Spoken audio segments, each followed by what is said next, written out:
Lodge, Bangalore to Hyderabad Road, backside of new bus stand near Sandarshini Hotel, National Highway, Chamwalis, Jirchalla. हमारे यहाँ AC rooms, non AC rooms, single rooms, double rooms, sweet rooms, शादी ब्याह और दीगर तकारीब के लिए dormitory hall वाजिबी दामों पर तमाम तर सहूलियात के साथ मौजूद हैं। 24 घंटे गर्म और ठंडे पानी की भी सहूलत मौजूद है, इस्तेफादा हासिल करें।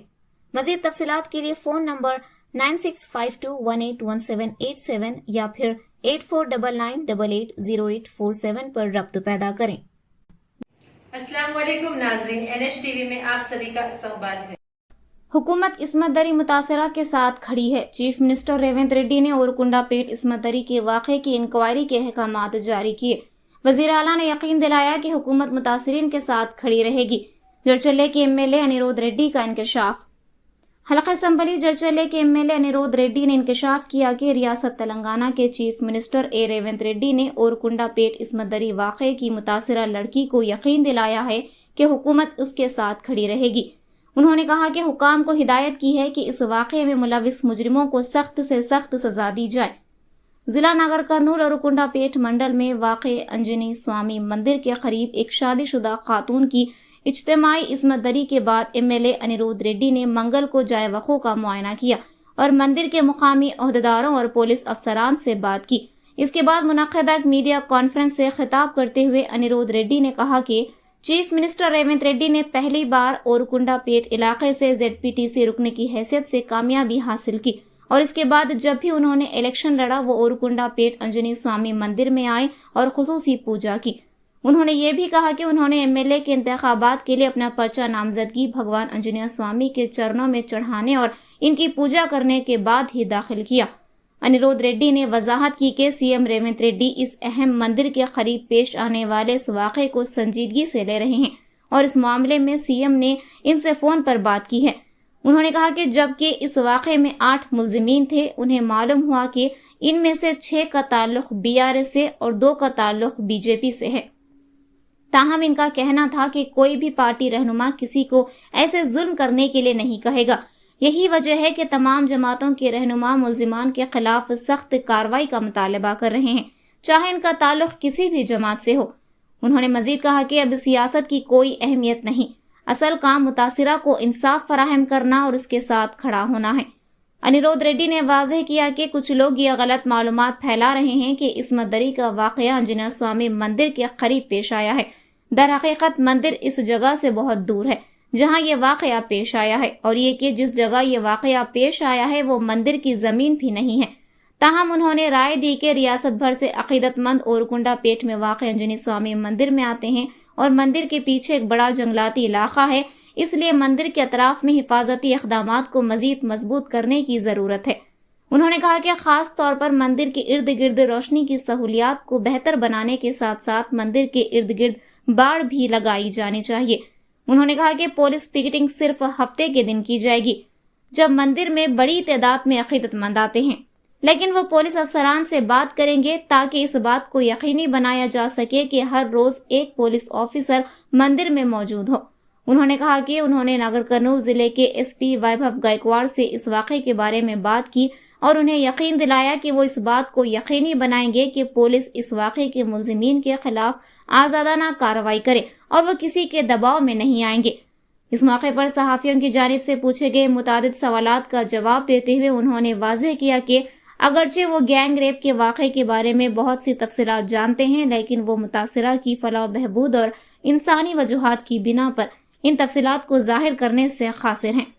अनिरुद्ध रेड्डी ने इंकशाफ किया कि कुछ मुकामी लोगों ने इन्हें बताया कि माजी में भी इस तरह के वाक़यात पेश आए थे, लेकिन मुतासिरीन शिकायत दर्ज कराने के लिए भी आगे नहीं आए और पुलिस इन मामलात की गहराई से तहक़ीक़ात कर रही है। इनका कहना था कि नौजवान ख़ास तौर पर चरस और दीगर मंशियात के इस्तेमाल की वजह से मंशियात के इस्तेमाल का शिकार हैं और ओरकुंडा व पेट वाक़े के मुल्ज़िमान की उम्रें भी 18 साल से कम थीं। उन्होंने कहा कि उनकी हुकूमत गांजा और दीगर मंशियात के खिलाफ आहनी शिकंजे के साथ क्रैकडाउन करने के लिए पुरअज़्म है।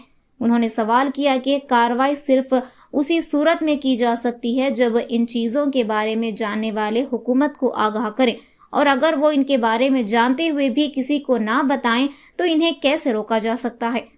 उन्होंने वाज़ेह किया कि अगर ये पता चला कि अहलकार इस वाक़े में मुलव्विस हैं तो वो भी ज़रूर जेल जाएंगे। मंदिर के आर्जी मुलाजिम, जिसके बारे में कहा जाता है कि इस वाक़े में अहम किरदार अदा किया है, पहले ही बरतरफ कर दिया गया है। अनिरुद्ध रेड्डी ने वजाहत की कि मौजूदा मंदिर के ईओ के इख्तिदार संभालने के बाद ही बदनवानी में कमी आई है और मंदिर के अतराफ में सीसीटीवी कैमरे भी नए मुकर्रर करदा मंदिर के गवर्निंग बॉडी के चार्ज लेने के बाद ही लगाए गए थे। एमएलए ने इस बात का यादा किया कि वह मुतासिरा के लिए इंसाफ को यकीनी बनाएंगे और उसके खानदान के साथ खड़े रहेंगे। ఊరుకొండపేట ఆంజనేయ స్వామి ఆలయము, ఊరుకొండ మండల్, ఊరుకొండపేట ఆంజనేయ స్వామి ఆలయం దగ్గర మొన్న శనివారం రాత్రి నాడు ఒక దుర్ఘటన జరిగింది. చాలా బాధాకరం.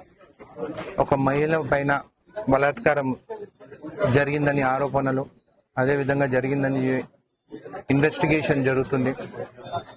ఇక్కడ ఈఓ గారు, మా టెంపుల్ చైర్మన్ ఇక్కడ ఈరోజు నా పక్కన ఉన్నారు. వీళ్ళు ఈ దుర్ఘటన జరగగానే పోలీసు వాళ్ళు ఎవరైతే ఉన్నారో దాదాపు 8 మంది అని చెప్పడం జరుగుతుంది. ఇన్వెస్టిగేషన్ జరుగుతుంది. ఆ మహిళ వాళ్ళు మాకొక్కటే విజ్ఞప్తి, వాళ్ళ పేర్లు కానీ వాళ్ళ గురించి మాట్లాడొద్దని రిక్వెస్ట్ చేశారు. ఎందుకంటే మన ఇంట్లో కూడా ఎవరికైనా జరిగినా కానీ మనకు తెలుసు ఆ బాధ ఎంత ఉంటుందని చెప్పేసి. కాబట్టి వాళ్ళ గురించి పేర్లు నేను తీసుకోను. జరిగింది మాత్రము మంచిది కాదు. ఇంత మంచి పెద్ద ఆలయం దగ్గర, అది కూడా ఆలయం నుంచి 500-600 మీటర్ దూరంగా కొంతమంది తప్పుడు ప్రచారాలు చేస్తారు. గుడి దగ్గర జరిగిందనేది, గుడికి వచ్చింది, దర్శనానికి వచ్చింది వాస్తవము. కానీ ఆ రాత్రి ఆ మహిళ వాళ్ళ చుట్టాలతోని ఆ ప్రాంతానికి వెళ్ళడం జరిగింది. అది చూసి ఊరుకొండపేటలో ఉన్న గ్రామస్తులు 7 మంది, కొంతమంది 8 మంది అంటున్నా, ఇన్వెస్టిగేషన్ జరుగుతుంది. వాళ్ళ ఆ మహిళని పట్టుకొని వాళ్ళ చుట్టమున్న మనిషిని చేతులు కట్టేసి బలాత్కారం జరిగింది.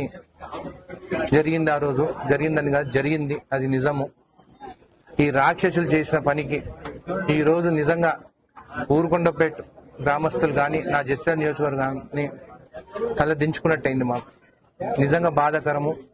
ఖచ్చితంగా ఆ రాక్షసులని వదిలే ప్రసక్తే లేదు. ఎవరైనా ఉండండి. కొంతమంది వచ్చి చెప్పినారు, దాంట్లో 6 మంది బీఆర్ఎస్ వాళ్ళు ఉన్నారు, 2 బీజేపీ వాళ్ళు ఉన్నారని.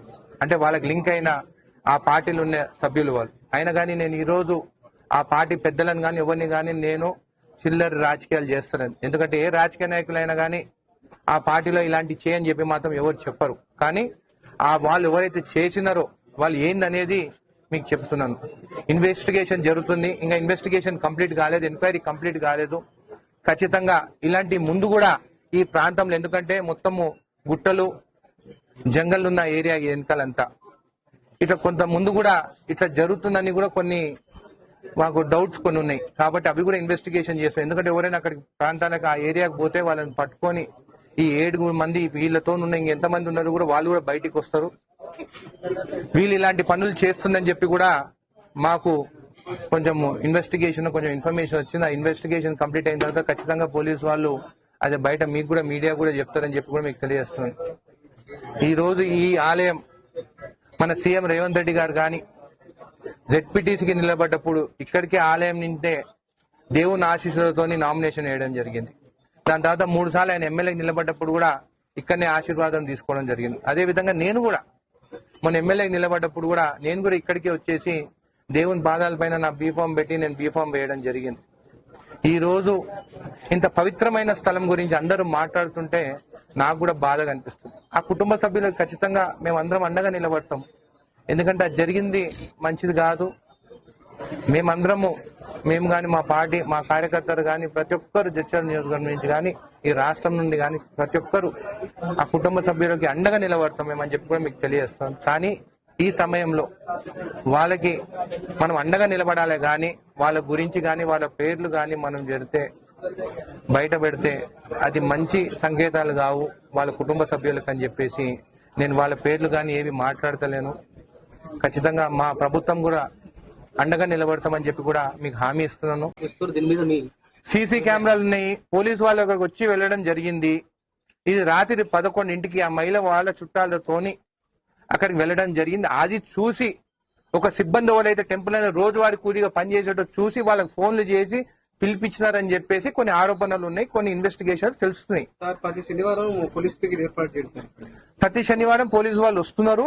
ఈ రోజు నేను చెప్పినాను ప్రతి శనివారం అనేది కాదు, అంటే శనివారం చూసే ఇవి చేయరు, ప్రతిరోజు ఉండాలని చెప్తున్నాను నేను. ఇది ఎప్పుడు జరుగుతుంది అనేది మనం యాక్టివ్గా ఉండాలి. అయినా కానీ వీళ్ళు ఊరుకొండపేట గ్రామస్తులు వేరే బయట నుంచి వచ్చినారు కాదు. ఇంకొకటి కూడా మాకు తెలిసింది, కొంతమంది ఇక్కడ ఈఓ గారు ఉన్నారు, చైర్మన్ గా ఉన్నారు, కొంతమంది వచ్చి రూమ్లలో బయట వాళ్ళు వచ్చి ఉంటున్నారు. అది ఉండనీకే వీరు కాదు. ఇంకా మీరు అలాంటి వాళ్ళని ఇక్కడ ఉండనిస్తారంటే మీ పైన కూడా నేను చర్యలు తీసుకోవాల్సి వస్తుంది. బయట వాళ్ళు ఎవరు ఇక్కడ ఉండొద్దు. ఎవరైనా సరే నేను యాక్షన్ తీసుకుంటాను. ఇది నా ఇన్వెస్టిగేషన్ లో తెలిసింది. ఈఓ ఒక్క గుడికే ఇన్ఛార్జ్ కాదు, ఈఓ ఒక్క గుడికే ఇన్ఛార్జ్ కాదు, ఇంకా చాలా గుడ్లకు ఇన్ఛార్జ్ గా ఉన్నారు. ఈ ఈఓ గారు వచ్చిన తర్వాతనే ఇక్కడ అవినీతి అనేది తగ్గింది. అది నేను ఇక్కడ ఏం జరుగుతుంది అనేది కూడా నేను చూస్తాను. ఇప్పుడు మీరు డైవర్ట్ చేయకండి. ఒక మహిళ గురించి ఇక్కడ బలాత్కారం గురించి మేము మాట్లాడుతుంటే మీరు ఈఓ గురించి మాట్లాడుతున్నారు. కొంచెం మీరు మాట్లాడేటప్పుడు ఆలోచించి మాట్లాడండి. మేము ఏ ఇబ్బందులో ఇప్పుడు ఉన్నామని చెప్పేది. ఈఓ గురించి ఏమైనా ఉంటే మీరు కంప్లైంట్ ఇవ్వండి. ఏమైనా తప్పుడు జరిగితే కంప్లైంట్ ఇవ్వండి, యాక్షన్ తీసుకుంటాము. కానీ మీరు ఆ ఇష్యూ, అసలైన ఇష్యూ డైవర్ట్ చేసి ఇప్పుడు ఈఓ మీద మాట్లాడుతుందంటే ఏమైనా ఉన్నదా? ఇందులో అధికారుల హస్తం ఉంటే వాళ్ళపైన ఎలాంటి చర్యలు 100% యాక్షన్ తీసుకుంటాం. వాళ్ళు కూడా జైలుకు పోతారు. ప్రూఫ్స్ ఉంటే ఇవ్వండి, ఇక్కడనే ఇవ్వండి, ఇప్పుడే ఇమీడియట్ యాక్షన్ తీసుకుంటా. టెంపుల్ సిబ్బందిని ఇమీడియట్ గా యాక్షన్ తీసుకుంటాము. ఆల్రెడీ ఇన్వెస్టిగేషన్ ఉన్నాడు. ఆయన టెంపుల్ సిబ్బంది కాదు, రోజువారీ కూలికొచ్చే సిబ్బంది, పర్మనెంట్ ఎంప్లాయీ కాదు. ఆయన పైన యాక్షన్ ఇమీడియట్ గా తీసుకున్నారు. జాబ్ లోకి వెళ్ళి తీసేస్తారు. పోలీసు వాళ్ళు కట్టిన చర్యలు ఇన్వెస్టిగేషన్ అయినాక వాళ్ళపైన చర్యలు ఉంటాయి. మీ కాన్స్టిట్యూన్సీ జడ్చర్లలో నైట్ టైం పోలీసులు ఎలాంటి పర్యవేక్షణ చేయట్లేదని వాళ్ళ ఆరోపణలు ఉన్నాయి. దీని మీద మీరు పోలీసులకు ఎలాంటి సందేశాలు ఇస్తారు? నాకైతే ఇలాంటి ఏం రాలేదు. నాకైతే ఇలాంటి ఇష్యూస్ ఎప్పుడు రాలేదు. గత ప్రభుత్వంలో ఒక్క కేసు కూడా కాలేదు. ఇసుకదంతా చూసినా గానీ మా ప్రభుత్వం వచ్చిన తర్వాత ఎన్ని కేసులు వచ్చినాయో, ఎన్ని కేసులు బుక్ అయినాయో మీరు ఒకసారి చెక్ చేయండి. ఒకవేళ వాళ్ళు చెక్ చేయకుంటే కేసులు ఎట్లా బుక్ అయినాయి? 10 ఏళ్లలో ఒక్క ఇసుక పట్టిన కేసు లేదు. 10 ఏళ్లలో మా ప్రభుత్వం వచ్చిన తర్వాత దాదాపు నాకు తెలిసి ఇప్పటికీ 300 పైగా, దాదాపు 300 పైన కేసులు, ఇసుక పైన కేసులు పోలీసు వాళ్ళు చేసింది. మళ్ళీ వాళ్ళు చెక్ చేస్తేనే కదా అయ్యేది. మరి ఆ 10 ఏళ్లలో ఎందుకు కాలేదు?